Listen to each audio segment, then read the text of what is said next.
Olá pessoal, tudo bem com vocês? Bom, vamos dar continuidade à nossa série de vídeos sobre o manual do Lingo e estamos aqui no item de Guia para Modelos Não Lineares, que está dentro da categoria aqui de Durante a Modelagem Matemática. A primeira informação que é importante falar é o seguinte: sempre que você estiver utilizando modelos não lineares, é interessante que você habilite o Global Solver. Para habilitar o Global Solver, basta vir aqui em Solver, Options, Global Solver e marcar aqui a opção de Use Global Solver. E aí você vem e clica em salvar. Mais uma vez, para que serve o Global Solver? Nós já vimos anteriormente, eu vou deixar aqui um vídeo associado explicando mais detalhado que eu falo mais sobre o Global Solver, como que utiliza, quais são as opções que nós podemos alterar.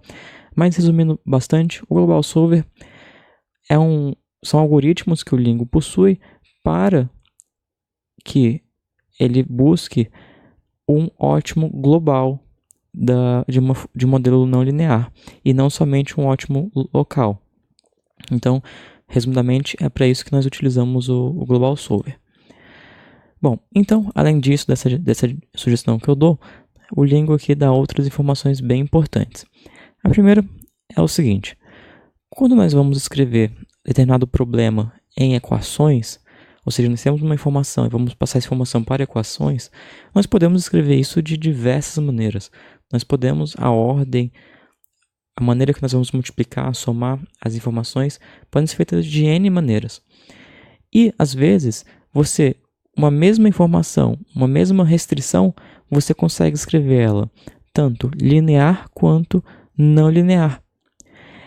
Sempre que isso acontecer, escreva da maneira linear. Por quê?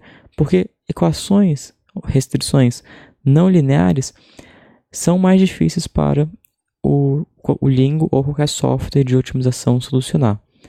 Então, sempre busque escrever o modelo linear, sempre que possível. Quando não for possível, tudo bem, e aí você escreve não linear. Além disso, algumas equações não lineares podem ser reescritas, mantendo o total sentido e se transformando em restrições lineares. Então, sempre fica atento a isso. Relembrando, o que são equações não lineares? Dentre os diversos casos que tornam uma equação não linear, é quando nós temos variáveis de decisão multiplicando variáveis de decisão, ou até dividindo, dependendo da situação. Nós temos funções como seno, cosseno, alguma variável de decisão ao quadrado e, por exemplo, também a utilização do if e outros casos. Então, sempre que você tiver isso, o seu modelo vai ser não linear. Se você tiver um modelo e quiser descobrir quais são as funções que são não lineares, é bem simples. Basta, com o seu modelo aqui, você vem aqui no Solver, clica em Generate e Display Non-Linear Rows. E aí ele vai mostrar todas as restrições que são não lineares. Aí, com isso, você pode analisar, verificar realmente se elas não podem ser transformadas para lineares e verificar realmente se ela não pode ser transformada em nenhuma restrição não linear para linear. Bom, mas então, você tem um modelo não linear, o que você pode fazer para auxiliar o Lingo para chegar na solução mais rapidamente? A primeira coisa que você pode fazer é simplesmente determinar os limites, ou seja, delimitar os bounds daquela variável. Por quê? Imagine que no seu modelo, a variável x já está restringida dentro do intervalo de 1 a 100. Mas, além disso, você sabe que ela, muito provavelmente, esteja fora do range de 50 a 75. Ou seja, muito provavelmente, ela vai estar entre 50 e 75. O que você pode fazer, então, é utilizar a função @bound, e aí você informa que aquela variável x, por exemplo, está entre 50 e 75. Por quê? Porque você está diminuindo o domínio da variável x. Antes era de 1 a 100, agora só é de 50 a 75. Com isso, o Lingo vai descartar todos os outros valores para x que antes ele teria que calcular. Então, você está diminuindo os cálculos que o Lingo vai ter que fazer para encontrar a solução ótima. Além disso, é interessante que você determine os limites quando você tem algumas equações que podem gerar alguns problemas. Por exemplo, se você tiver uma equação, uma restrição que tem informação, por exemplo, de 1 sobre x, o x, você não quer que o x tenha valor igual a zero. Por quê? Porque vai dar problema aqui na sua equação.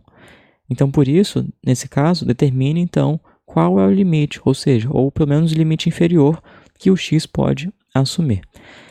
Associado também aos limites, nós temos aqui a opção de definir valores iniciais para o Lingo. Ou seja, quando nós temos um modelo e solucionamos pela primeira vez, o Lingo simplesmente vai conhecer aquele modelo da primeira vez, vai supor valores e vai solucionar. Só que o que você pode fazer é o seguinte: se você tem você acredita que determinadas variáveis vão ter, você tem ideia de quais valores aquelas variáveis possam ter, no modelo do Lingo, na seção init, como nós já vimos anteriormente, eu também vou deixar o vídeo associado aqui para você assistir, você pode definir os valores que o Lingo vai iniciar. Ou seja, você fala para o Lingo para ele iniciar calculando o modelo com valor de x igual a 10. Ele vai considerar, então, uma solução inicial que o x vai ter o valor igual a 10.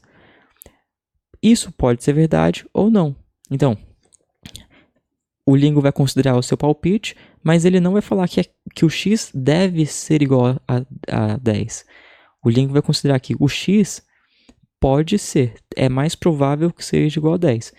Se o Lingo verificar que realmente o valor de x não é 10, aí ele vai desconsiderar essa informação que você passou para ele e vai utilizar os algoritmos dele. Agora, se ele perceber que realmente o x, a solução ótima, está muito próxima de 10, aí ele vai justamente economizar bastante tempo até encontrar a solução ótima. Por quê? Porque se você não tivesse informado esse valor, o Lingo não teria a mínima ideia de qual região estaria próxima da solução ótima. Então, sempre que tiver modelos muito grandes e que estiver demorando muito tempo para solucionar, pense em informar essas informações nessa seção de init. Outro problema que nós podemos ter não outro problema, mas outro item que nós devemos ter atenção quando temos problemas não lineares e também quando são lineares é a escala que nós deixamos entre as variáveis. Porque, por exemplo, imagine então um modelo financeiro que tem a informação de porcentagem, ou seja, de 8,5%. E além disso, você vai ter lá outra informação com orçamento, que é de 12.850.000. Aqui existe uma grande diferença entre as unidades. Por quê? Porque uma unidade é 0,085 e a outra unidade é 12.850. A diferença de magnitude desse exemplo é de 10 elevado a 9. O Lingo sugere ou indica que você deve manter no máximo de 10 elevado a 4. Ou seja, como que você soluciona isso aqui nesse problema? Você simplesmente transforma a variável que armazena esse valor aqui de 12.850.000 em milhões de dólares, milhões de reais. E aí você armazenaria somente a informação de 12,85. Então, no seu modelo, você passaria a ter, então, o 0,085 e o 12,85. Você diminui a magnitude entre as variáveis. Aqui nós temos um exemplo que, dependendo da maneira que nós escrevemos a equação, ela pode ser linear ou não linear. Se nós escrevemos que x sobre y é menor do que 10, é não linear. Se nós escrevermos x menor do que 10 vezes y, aí ela já deixa de ser não linear e passa a ser linear. Todavia, não é interessante que utilize as equações que não são suaves, conforme nós já vimos anteriormente aqui. Então, por exemplo, essa daqui é uma função que não é suave. Por quê? Porque do nada ela chega aqui e já troca. Uma que seja suave, ela não vai ter toda essa diferença que existe aqui. Chegar no aumento e ela trocar bruscamente. Então, sempre simplifique as relações que você tem entre suas variáveis. E, por fim, tente também reduzir as variáveis que você tem de valor inteiro. É interessante, dependendo do seu modelo, verificar, solucionar ele sem as restrições de integralidade, quando for possível, e ver se realmente tem diferença significante entre solucionar o modelo considerando que aquelas variáveis devem ser inteiras com a restrição que você não faz essa obrigação. É importante lembrar, nos modelos, se você desconsiderar que ele deve ser inteiro, você não pode simplesmente chegar e arredondar a solução. Por quê? Porque você não garante que aquela solução será viável e nem garante que aquela solução será ótima. Mas, se você tem um modelo que o tempo que ele leve para solucionar, considerando que as variáveis devem ser inteiras, seja extremamente grande e você não está conseguindo chegar na sua resposta ótima, talvez possa ser interessante você verificar realmente retirar essas restrições. Mas, mais uma vez, não necessariamente você vai chegar na solução ótima. Você vai chegar numa resposta, mas não necessariamente ela será ótima e nem necessariamente, arredondando, ela será uma solução viável. Bom, então aqui nós vimos as principais informações que nós devemos saber quando estivermos tratando com modelos não lineares.